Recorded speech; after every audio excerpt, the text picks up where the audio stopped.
संसद के विशेष सत्र की तमाम चर्चाओं के बीच देश का नाम बदले जाने की चर्चाएं भी जोर पकड़ रही है। 2 दिनों में इस आशय की इतनी खबरें सामने आई जिनसे देश का नाम बदले जाने जैसी भावना के संकेत मिलने लगे हैं। मंगलवार सुबह ही सामने आया कि भारत के प्रेसिडेंसी G20 ने नया हैंडल G20 भारत लॉन्च किया है। G20 के ठीक बाद केंद्र सरकार ने संसद का विशेष सत्र भी बुलाया है। इस एक लाइन ने बीते एक हफ्ते से सियासी हलकों में चर्चाओं का बाजार गर्म कर रखा है। संसद के विशेष सत्र में क्या होगा, इसकी अभी तक सिर्फ अटकलें ही है। लेकिन मंगलवार को एक और नई बात सामने आई। जिस तरह के संकेत मिल रहे हैं, कहा जाने लगा है कि संसद के विशेष सत्र के दौरान केंद्र सरकार देश का नाम इंडिया से भारत किए जाने का प्रस्ताव रख सकती है। अब जल्द ही देश को इंडिया इंडिया कहा जाना बीते जमाने की बात हो सकती है। अगर ऐसा होता है तो ये अभी अभी नए बने गठबंधन इंडिया के लिए बड़ा झटका साबित होगा।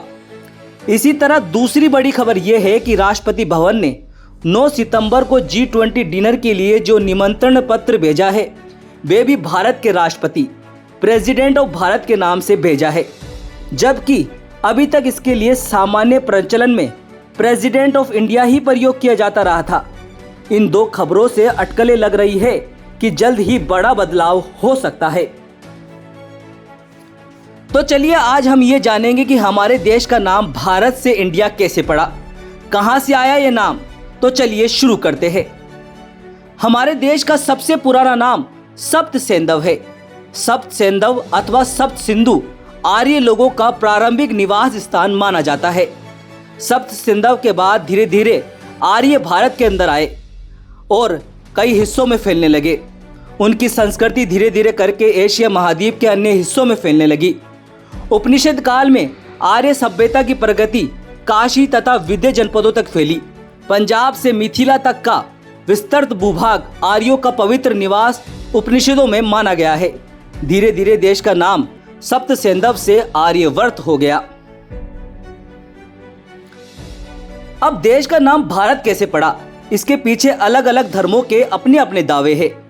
हिंदू धर्म के अनुसार महाभारत काल में राजा दुष्यंत और रानी शकुंतला के बेटे भरत के नाम पर भारत का नाम भारत पड़ा।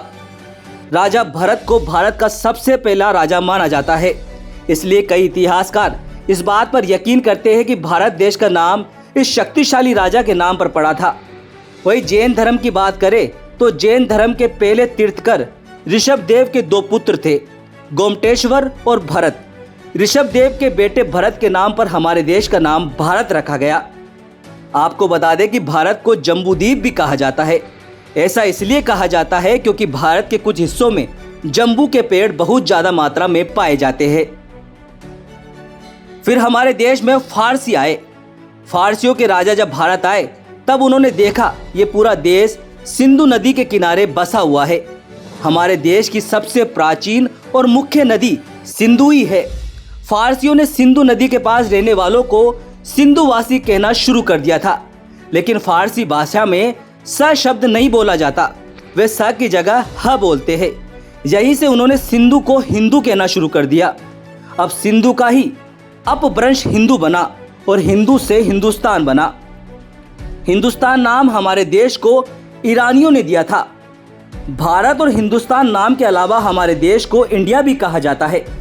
हमारे देश पर दूसरे विदेशी आक्रमण ग्रीस यानी यूनानियों ने किया। यूनानी सिंधु नदी को इंडस नदी कहते थे। इसी इंडस से ही भारत को इंडिया कहा जाने लगा। अब फिर से अटकलें लगाई जा रही है कि देश का नाम एक बार फिर से बदलने वाला है। देखते हैं इस दौरान क्या क्या होता है। क्या ये खबरें ही रह जाएगी या फिर बड़ा बदलाव देखने को मिलेगा। फिलहाल हमारी आज की इस खास पेशकश में सिर्फ इतना ही। देश और दुनिया की दूसरी बड़ी खबरों के लिए आप देखते रहिए महानगर टाइम्स। नमस्कार।